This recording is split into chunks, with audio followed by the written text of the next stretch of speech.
This podcast is sponsored by nobody. Hey dudes, this is Julia Montgomery, Betty Childs in Revenge of the Nerds, and you're listening to Tommy Throwback Kovac on Splat from the Past. I'm not kissing a nerd. Hey dudes, welcome to Splat from the Past, the only 80s themed horror sci-fi show where things can get totally radical. Now today, I will be welcoming back my good friend, Julia Montgomery. She's coming back on today to do another one of our famous chat episodes. We're just going to talk today, maybe catch up on what's been going on since quarantine and COVID happened and that the world is starting to be restored. I do want to ask her about the sexual revolution of the 60s from her perspective, since those episodes are getting popular, and whatever else is going on in the world. And it's going to be a great conversation, and I can't wait. So yeah, here is my new interview with Julia Montgomery. So I've been doing this thing with a lot of my frequent guests who grew up in the 60s and 70s. We talk about growing up during the sexual revolution of the 60s and 70s. And from your perspective, what was it like for you? Are we doing a show now? Yeah. Oh, I didn't know that. That's so funny. Yeah. So funny. So what was it like for me in the 60s and 70s? Mm-hmm. Well, I was a kid in the sexual revolution. Yeah. I think in the 70s. Let's say this. In the 60s, I thought, well, I wish I were born 10 years before because I wanted to be. I don't know about the sexual revolution part because I was too young, but I always wanted to be like a hippie, and I thought it would be great if I were 10 years older than I was, like at 7. So, because I missed that, but I was a generation of or at least what I saw around me was flower power and like hippies and girls in flowy hippie like blousy sexy shirts, and right. So that's what I was looking ahead to. I was going, wow, I wish I were their age. And when I'm their age, I hope I look like them. Yeah. Yeah. So I don't know in the sexual revolution, meaning I don't think I was having sex yet. That was, what years technically what was that? I don't know the official years, but I know it was like from like maybe the late 60s all the way up until maybe the mid 70s. Yeah, that's kind of the time period I thought you were thinking of. So I was too young to be having sex yet. I got, for me it was more, I think my revolution was more when I started working. Well, I always did school plays and stuff, even in grade school. That's when I started to get the bug for acting, and I was in musicals and I sang and all that. But professionally later, a few years later, I didn't do the singing part or the musical part. I got into modeling. Mm-hmm. I was 15, and then by the time I was 16, my agent started sending me out on commercial auditions, and I started booking those like crazy because I was my type was so in the blue-eyed blonde, like the Farrah Fawcett general type. That was the time period at that moment, right. And I was just booking commercials like crazy, and then I got an audition for something other than a commercial, which was a soap opera. And since I'd been doing plays for, since I was little, but mostly just school plays. One was like a town production, but things like that. I grabbed one of my older, he was 4 years older. That seems so much older, when you're like 15, 16 years old. Yeah. So he was like 20, and he helped me work on this scene, or there were, I think, 2 scenes that I had to audition with for the soap opera One Life to Live. And so we worked for hours on that. We only had like 2 days, if that, before I had to go in and audition. But I went in and auditioned, and in the morning of I don't know what day it was. It was a weekday. I don't know. I guess I got out of school. I'm not sure. Maybe it was the summer. That's what it was. It was the summer. Mm-hmm. I'm like, how could I go in the morning? And because I was still going to public high school. But I went in with my mom because, I wasn't of driving age yet and wasn't that savvy to go take the bus alone and get around New York completely. My mom used to always drive me. And so I went in, and I barely I remember the audition, and I felt like it went well, but I didn't know, how well, and I didn't have a ton of experience in that type of audition. In fact, it was the only audition I had done other than commercially auditioning or modeling jobs at that point.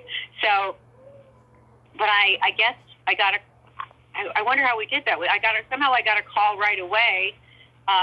This is pre-cell phone to really date us, and that they wanted me to come back in the afternoon for basically a screen test, because they did put you on camera. They put you on the set with, the real set, and they had, I think, a reader. They didn't have the actual whoever. I don't remember. Well, the character maybe. I think one of the scenes was whoever my boyfriend was supposed to be, and I don't even think that was cast. I think this was a futuristic scene, and I don't remember if I ever actually if that scene ended up being part of the actual script. But right. So I went back in the afternoon, and my mom and I hung out all day in New York. My dad was a member of like the Princeton Club. It's I don't know how in somewhere in the city, so we could hang somewhere, and I could just continue studying my lines. And then I went back in the afternoon, and it was just an amazing experience because I'd never experienced anything like this before. They did my makeup. I guess.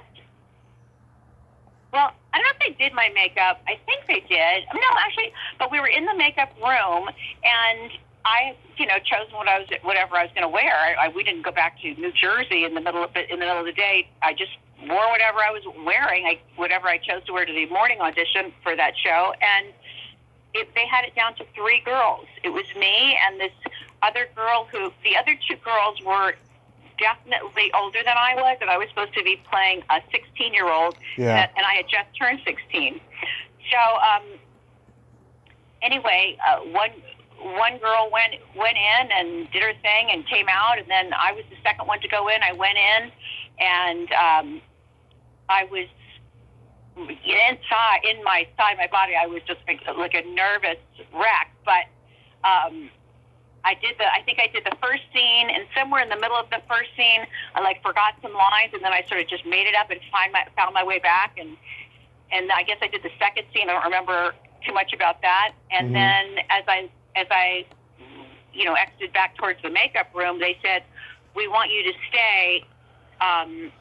So can you just stay here and wait?" And I'm like, "Okay."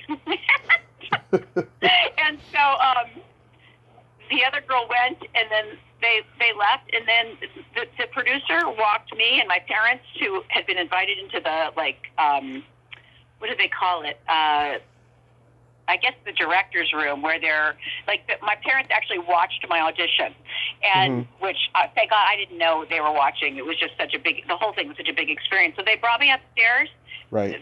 Sat my parents and me down, and said, "We want to offer you the part, and we want you to start on Thursday." And it was Tuesday, and it was what? Are you kidding me? And we want you to go to professional high school. My parents said, "Oh, no. We don't want her to go to professional high school in New York." We lived in New Jersey. Right. And so we worked it out with my high school that I would just stay in public high school, but I would get a couple of tutors for, I don't know how, but anyway, it was the craziest thing in the world. So my sexual revolution was more about starting to work on that before even the soap opera, but especially the soap opera, because then I was going in several times a week, and my storyline, was pretty strong, and so I was on a lot, and that's where I met who would be my first serious boyfriend, you might say. And that's when I had my first sexual revolution. to make a long story longer. But yeah. So and I wasn't 18 yet. So of course it was a secret from my parents. But eventually my mom started to I don't know what, question me about something. And anyway, so I had to. Oh God, it was crazy. And then she came to the soap opera and said, Julia's. They would call me Julie. They named me Julia, but they called me Julie. And they're like, Julie should not be seeing this guy. This guy, his name was Ken, and he was older, obviously, than I was. Anyway, that was my revolution, Tommy, and it was a good one. Yeah. Did your mom insist that you get on the pill? No. I actually had a girlfriend's mother take me to a doctor so that I could get contraception, and it wasn't the pill, but yeah, I was I pre-planned that somehow. I don't know how I did that all that fast. I have to contact my girlfriend and figure out that one, but because I definitely planned it. I was prepared before I needed to be, but with that person in mind. Yeah. And that relationship went on for at least 6 months. The only reason it stopped, it would have been interesting. I'm sure it would have stopped eventually, but it was because my mom, literally, forbid me to see him, and I couldn't just go see him, in New York when I was 16, 17. So basically, I had to stop the relationship and I had to pretend to myself that it never happened and just sort of shut down so that I could finish through high school, continue, of course, working on the soap and all that, and just know that the second I was 18, I was moving out of the house. So, yeah. Anyway, that I had my own private sexual revolution. When you started doing acting, did you have gay friends? Totally. Oh yes. Some of my best friends are gay, and absolutely. Yeah, I think actually, some of the people I worked with were gay, and one of my best, dearest friends, when I moved into the city, I actually, even though I was then 18, I literally had to run away from home, believe it or not. It's kind of silly. Yeah. Why I thought I needed to. I guess because my parents did not want me to move into the city, even though I'd been working on the soap opera for 2 years at that point. Yeah. And been working professionally for a solid 3 years, because the modeling year that turned into the commercials, and then the commercials that went into the soap. But my mom was like, no, we want you to have, my mom and my dad backed her up, we want you to have your friends come home on the bus to have coffee to New Jersey. And I'm like, but I want to live in the city. Yeah. Well, no, we don't want you to. And I guess they thought that would be the end of it. So once I realized there wasn't going to be an ability to have a conversation, even though I was 18, I realized, you know what? I am just going to have to run away from home. So anyway, I planned that too. I'm a big planner. I plan and I escape routes. That should be like a side hobby for me or something. How to help people escape, I don't know, different types of prison. I mean, my parents were in many ways fantastic. It's just they didn't want me to live in the city. I don't know. So anyway, okay, the reason I went into that story is because, so I thought, well, what I'll do is I'll show them I'm not trying to be crazy or horrible or a black sheep or something. So I moved while I was on the soap opera, I ran around during lunch and I looked into places that I could live that maybe they would get it, that I wasn't trying to be like a harlot or whatever they thought was going to, I don't know what they thought, but so I decided, even though we weren't Catholic, there's a Catholic girls' residence hall called St. Mary's on the east side, East 72nd Street in New York. And I went there and I realized I can rent a room. And in fact, I signed up to be in a room with a roommate who I didn't even know who was. They just assigned, And that's how, so the girl who they assigned to be my roommate at St. Mary's residence hall, where they had nuns, like nuns were like at the front desk, with their habits on and all that stuff. Right. It's pretty funny when you think back on it. Because I'm not Catholic. I'm Presbyterian. My parents are Presbyterian.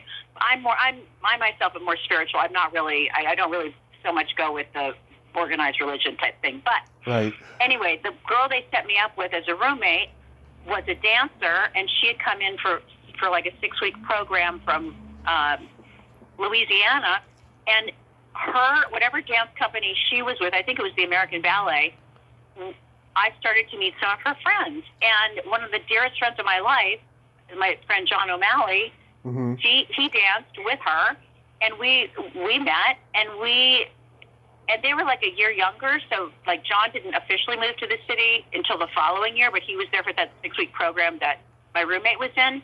Right. And we became the tightest friends forever. And I have a couple of other, like, especially one other friend from high school who was gay. He hadn't come out yet. But I had been tight with since junior high. I didn't really think about, was he gay? I just never thought of him as a boyfriend. We were great friends, and we did musicals together when I was in junior high, and then the little town productions that, like, of MAME and different musicals, stuff like that. So anyway, I've had many gay friends. I love it, in particular guy gay friends for some reason. Actually, I have a couple clients because I'm also a real estate agent over the last 5 years, and I have a couple of girls who are married who I adore.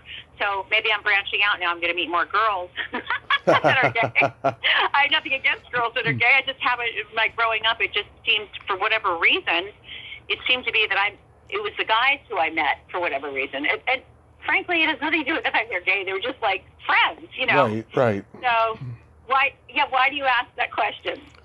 I was just curious. I don't know if I ever told you I'm bisexual. Oh, I think you did tell me that. Okay. Yeah, I think you did tell me that. I had forgotten that, but yeah, I think you had told me that. That makes sense. Yeah. Yeah, We have a good connection.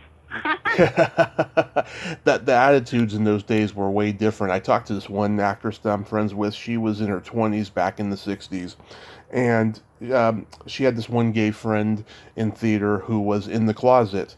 And there was this night they were gonna go see a movie in New York City, and he was over a half an hour late, and she wondered why. And he told her why he was late. He was walking and he saw this really cute dog, and the owner happened to be a gay man too. And so after they talked for a few minutes, they ended up going into his apartment for a quickie. Oh, jeez. Yes. And she told me, she said, all her gay friends were in the closet back then, but they were very, very dirty when it came to, like, their sex lives, and, like, women were very, very quiet in those days. Gay women? Or straight women in general, yeah. Oh. Yeah. I was going to say, because I was living in the city at that point, like 18, and I'd already met my one of my dearest friends of life, John O'Malley, who I've already talked about. I was, privy to some of his, at least, activities and how things would happen. And this was just obviously, all the AIDS stuff. So it was more like, hey, you're all in New York City. It's like whatever you feel like doing. I personally was never that type, even though I was excited to be, independent and away from my parents. I was always like a one man woman or whatever. I wasn't like wild in that way. Right. I could be wild with my one special person, but not like group activity oriented or, But, and we used to go, me and my gay friends, all of them, and my straight friends, we would go to to Studio 54. I didn't realize until my son and I, during COVID, watched a special on Studio 54, which was, a big, big club back in New York City days, that was only open for something like 6 or 9 months. Steve Rubel, I think, was the manager, and they got arrested. But I was there like all the time, and because I was on the soap opera, literally, it was like the Red Sea parted. Like the guy who chooses who goes in, I'm sure was very up on because they wanted it to be so exclusive in a way, or at least have what they considered, I don't know, a certain type of people go in there or something.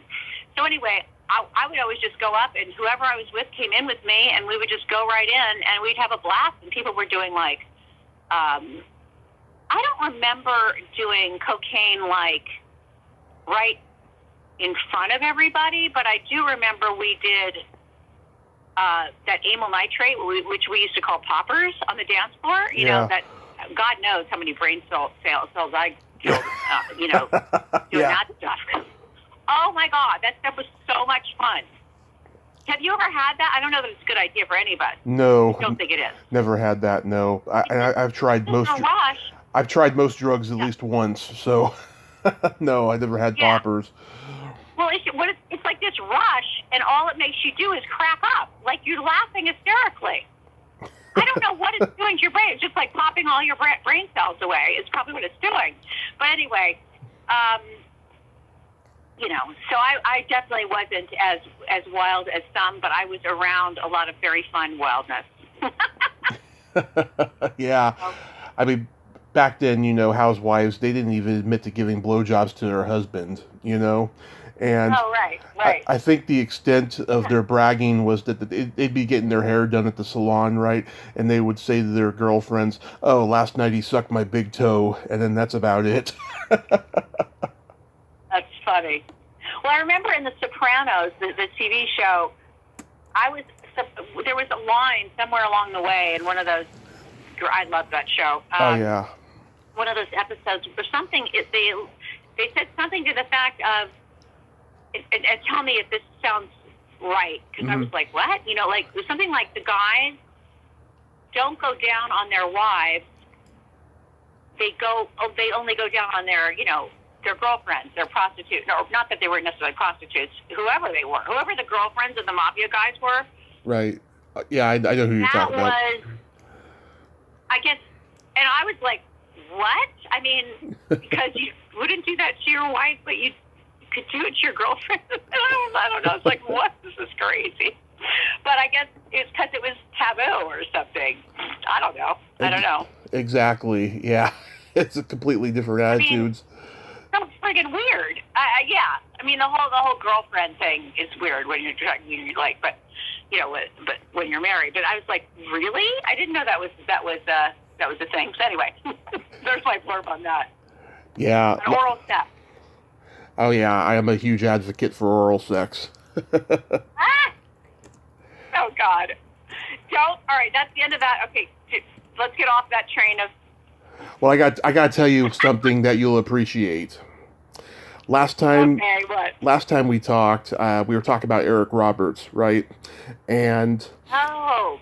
So I asked his wife to come back on the podcast because I had some more stuff I wanted to ask her. And she brought Eric with her, and I was fucking nervous.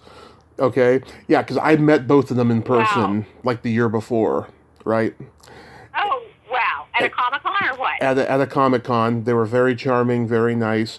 And one of my really good friends actually does a little bit of management for Eric. And so... So Eric comes on. I have questions only prepared for her. So while she's answering my questions and I'm asking her, I'm going on IMDb and coming up with questions for him. And I was fucking scared. Oh. Now, near the end of the interview, right? I had seen them do a couple Zoom interviews previously, right? Coincidentally, and they have a friend. He invented a sex toy.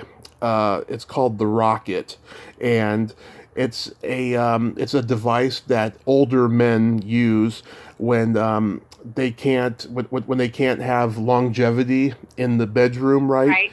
They use it because Right. when a man gets to a certain age, they have plaque building up in the penis, right? I Okay. did not know this. I knew about plaque in the heart, but I did not know about plaque in the penis. So Eric Roberts educated me on this, and I just was like, I Oh, cannot believe I'm having this conversation with Eric Roberts. oh my God. Yes, and his wife Eliza. What? Should I make a note of this? Rocket and the what is it? It's called the Rocket. Yeah, the Rocket and sex toy. Yeah, The rocket. yeah. Okay. And he Well, told, I'll remember that. and he I may told, need one of those. yeah, and he told me, he's like, I personally don't need it, but we tried it one night, it worked. That's so funny. It's Yeah, also funny. I personally don't need it, but yeah. that's pretty cute. That's pretty cute. Here, Wow. here's something else you'll appreciate. I have a friend. Her name's Joy Eileen. She's a comedian out in L.A. She has a podcast with her husband called "When Wife Gives You Lemons," and it's just her and her husband. They are made for each other. I mean, she just turned 40 yesterday. It was her birthday. Happy birthday, Joy! And Aw. her husband's in his early 50s, and they brought up Revenge of the Nerds, and they brought up your scene. No. They brought up your famous scene with Darth Vader, Of and course. he was saying, oh, it wasn't that bad or rapey, I mean, all he did was just go Yeah. down on her, and Oh then God. he I'm said. so much help for that. Yeah, and then he thought that you were in two, and I had to correct him. Right? Thank you. I said no. She would not have Lewis cheat on Betty for Courtney Thorne Smith. Instead, That's right. she went and did that horrible Star Trek ripoff for Disney, Earthstar Voyager. The most boring miniseries ever. First Star Voyager. But some fans, still funny enough, remember me for that and love the show. But Yeah. no, what I wouldn't do was in the Revenge of the Nerds 2 was they had me cheating on Lewis on page 6 with a Right. jock. Yeah. Script in a hotel room, page 6, like the first time you saw me. Yeah. In that script. I read the script and I'm like, no. And then the director's like, well, we'll change it. Mhm. And Curtis and everyone was already down there shooting it because I was already shooting the miniseries in Vancouver. And I was going to try to fly down and shoot my scenes within this 4 or 5 day period. Right. And so the director called me and said, we'll change the script. So we talked, and I don't remember all of that conversation. But then I spoke with Curtis, who we were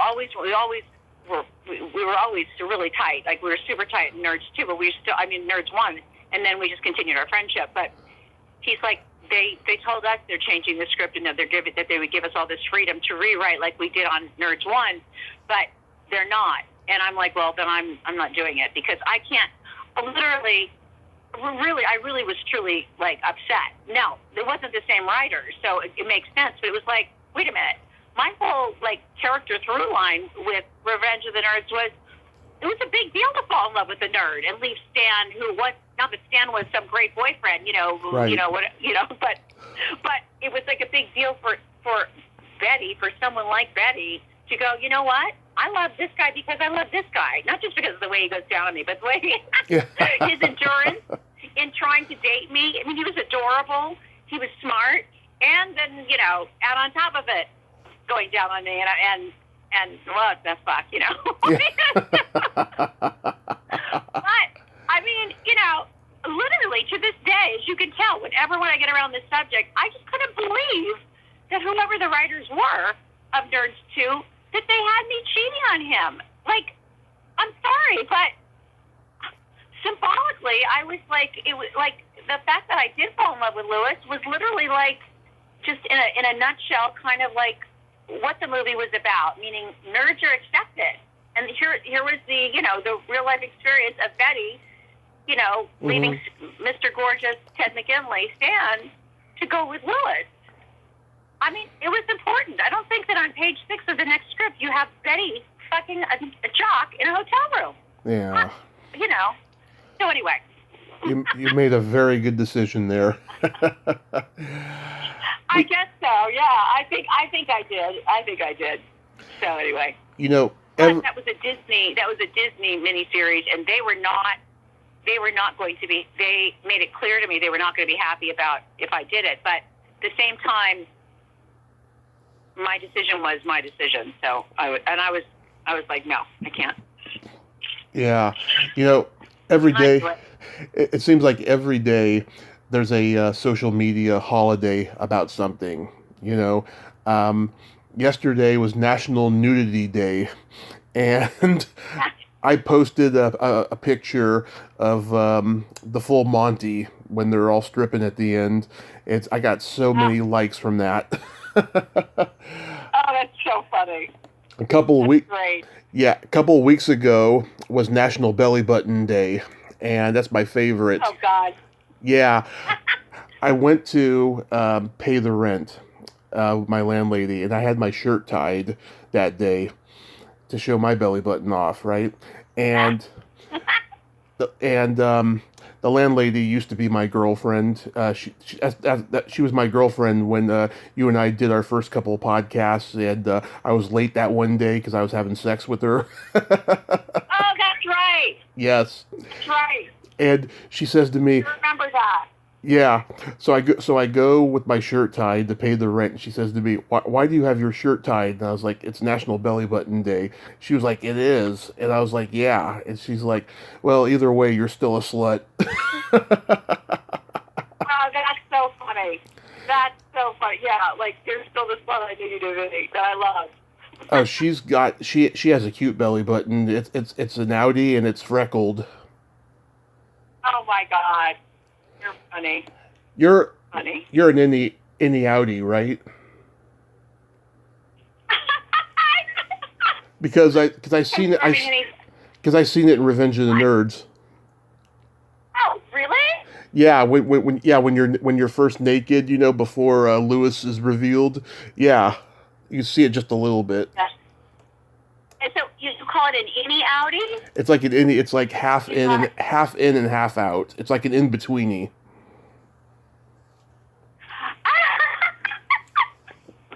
I never thought of it that way. Maybe it is. It's not too far out. It's more of an innie, but maybe it's an in betweeny, like you said. I like that. Yeah, in betweeny they call it. Nice. Guess who I've got coming on soon? Who? Okay, 2 co-stars of yours from Stewardess School. Who? That's fun. Mary Cadorette. Oh my God! I think about her. It's really funny. Every couple of years, I just think about her. Where is she? What is she doing? Is she? I think I don't know. I know that she got out of acting maybe about 20 years ago or something. I don't know if she's in LA or not. We haven't got that far yet. We're just trying to coordinate a day and a time to talk. Okay. There's her, and then I got both Landers sisters.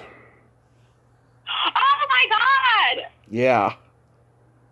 It's so fun. I worked with Judy, and remind me, I should know the other sister's name, because I think she used to be on Dark Shadows or something, didn't she? You talking about Audrey? Audrey. No, wait. Audrey had red hair. Is it right? Or strawberry blondish? And then Judy had very blonde, like platinum, like bleach blonde. Right. Right? Yeah. Yeah. Judy. Yeah. I think I used to watch Audrey on some show just before I got even into acting professionally. But I used to love her. I don't even remember. I wish I had tried to meet her when I was working with Judy. That's funny. I'm going to let that go. But Yeah. that can be fun. Yeah, this one actress, Jan Gan Boyd, is a friend of mine. She was the Asian girl in the chorus line. She worked with Audrey in that movie, and they're close friends. And she's close friends with both of them. And she's connecting us. They're both very busy, so I don't know when I'm going to talk to them, but it's definitely going to happen. They are interested, and I'm pretty excited about that. Oh yeah.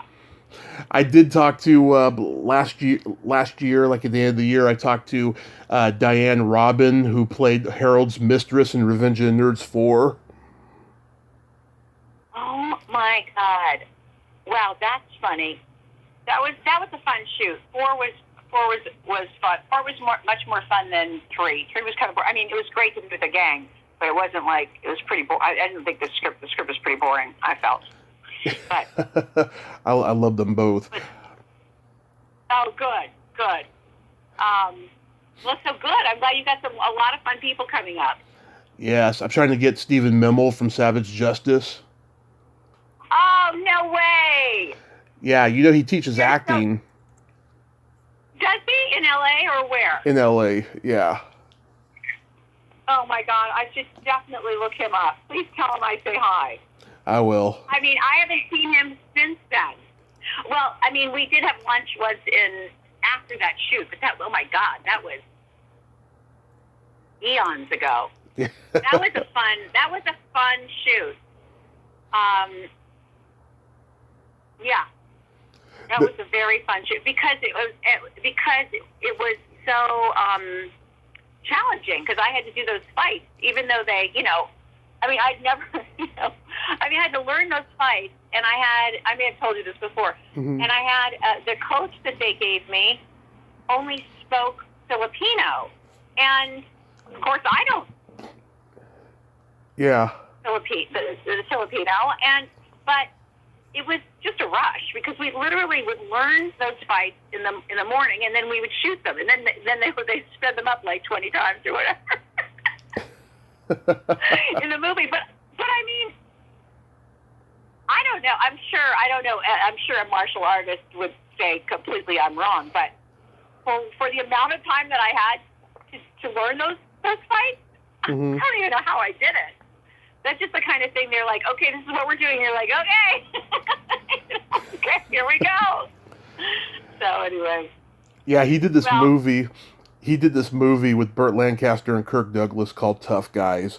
And there's a scene where Kirk Douglas goes into this clothing store, and he's the owner, and he's on a virtual TV, and he's flamboyantly gay. He has a point on the top of his head like Martin Short's Ed Grimley character, and he's got white makeup on his face. It's freaking hilarious. He looks like a cross between Pee Wee Herman, Tiny Tim, and Ed Grimley all combined.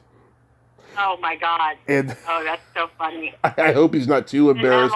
I hope he's not too embarrassed about that. Yeah, that would be. Oh my God! That'd be funny to talk about with him. Yeah, totally. I was curious. Is Wrong Number out yet?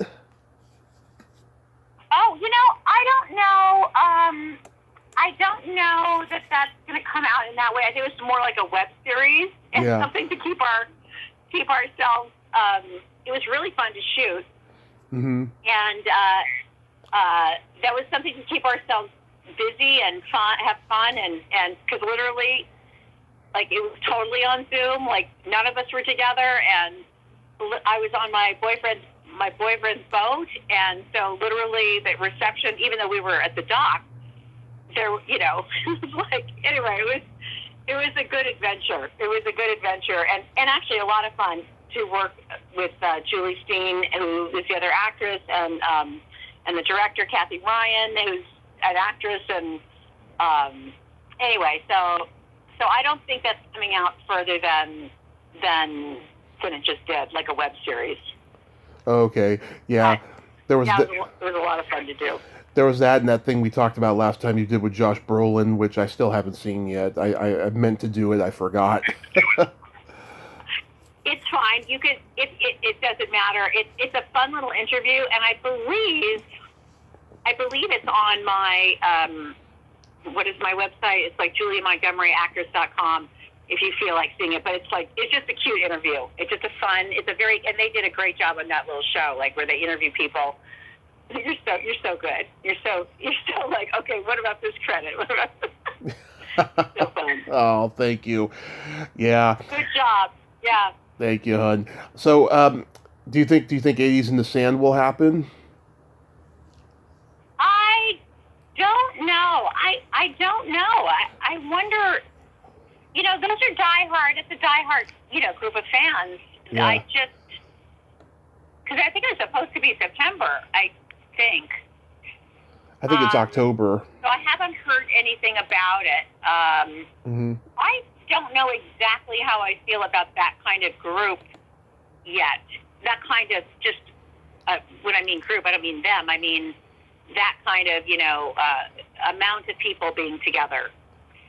And so I don't know. But on the other hand, I was at a birthday party last night at Dave and Buster's, where I've never been in my life. And I was with a table of like 20 people.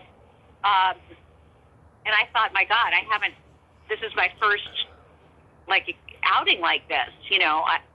I don't, it was fun. It was fun to not think about it. It was fun to be around other people that you didn't know, but it was also like, there were certain moments where everything would flash before my eyes. I go, oh my God, I haven't been able to do this in a year and a half. Like, this is so weird. And wait, is it safe? Because some of the people, like, I didn't really stay to play the games or anything like that. I just hung with the people, and then a couple hours later I left. But I just thought, I guess this is a good idea. Yeah, because I looked at the lineup, I was like, damn, they got a lot of hair metal bands this year booked. They still got a lot of new wave bands, of course, too. And once again, it was you, Diane, Curtis, and Robert Romanus, and Robert Hayes and stuff. Unfortunately, Tawny passed a couple months ago. I know. I don't know. Yeah, I think it seemed like she was always going through things. Yes. I never got to know her. She really was to herself, but it seemed like she was maybe on painkillers at least. Yes. I'm not. You think? I think so. I did an interview with her back in December, which got published for about 2 days, and then her agent ordered me to take it down. Ordered it? Wow. Okay, so what happened was the interview this. Was. Okay, yeah. So look, this is what happened. So I've been trying to get her on for a long time because I met her at a convention, and we were following each other on Twitter. We were always talking and commenting on each other's stuff, And so this one guy I know got to interview her, and then I was like, okay, I gotta try again. So I tried again. She finally had her mailbox open on Twitter, and so I asked her, and she said sure. So we were scheduled for this one day, and then she flaked on me, and then she called me later that night and told me, I'm so sorry. Can you do tomorrow? I was like, sure.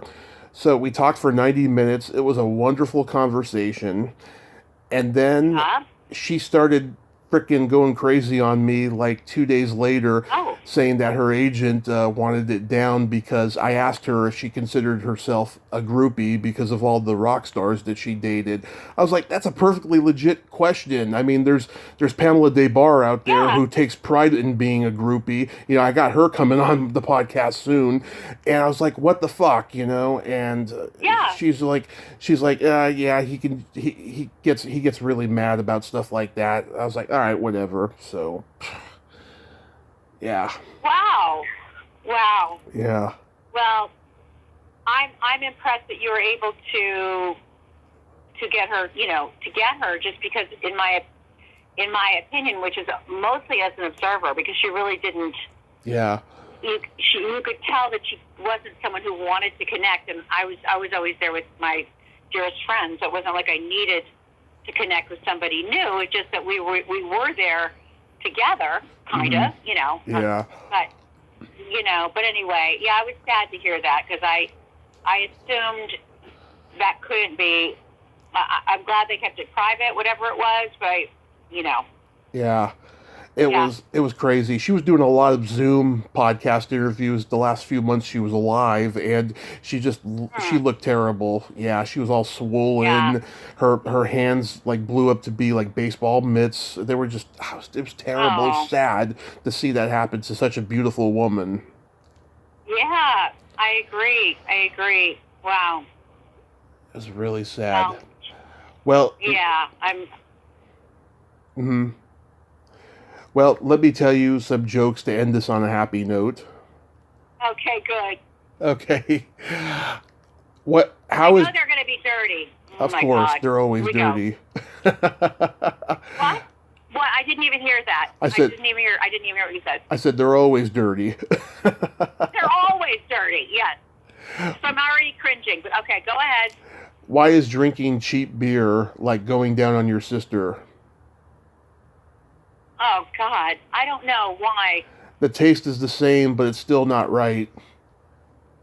Oh God.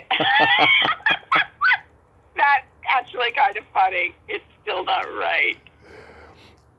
That's cute. Okay, Tommy, that might have been possibly my favorite of your jokes.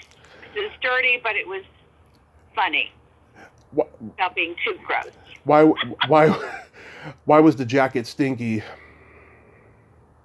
Oh, I don't know why. It was a windbreaker. Get it? Windbreaker? Oh God, I got it. Oh, Okay, here's a really great one that a lot of people are loving. Did you hear about the guy who overdosed on Viagra? no. They had trouble closing his Yeah. casket. His basket? They had trouble closing his casket. Oh, that's funny. That's terrible, but that's funny. That's Yeah. funny. That visual is funny. Good job. Good job.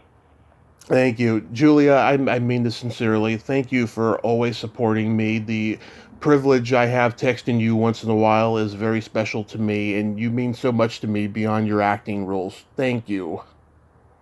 Thank you, Tommy. I send my love to you. I'll talk to you soon. Yes, let's chat privately soon, and I have an LA trip Okay. planned soon, and I'll let you know. Okay, great. Okay, great. Okay. Have a great weekend. We're almost there. Stay safe. Okay, you too. Bye-bye. Bye-bye. Well, there you have it. Julia Montgomery. Ain't she a sweetheart? I just love her so much. She is just so awesome, such a genuine, authentic lady, and I'm so privileged to be friends with her. Well, until next time, this is Tommy Throwback Kovac saying, there's no shame in living in the past, because the present sucks. Later, dudes.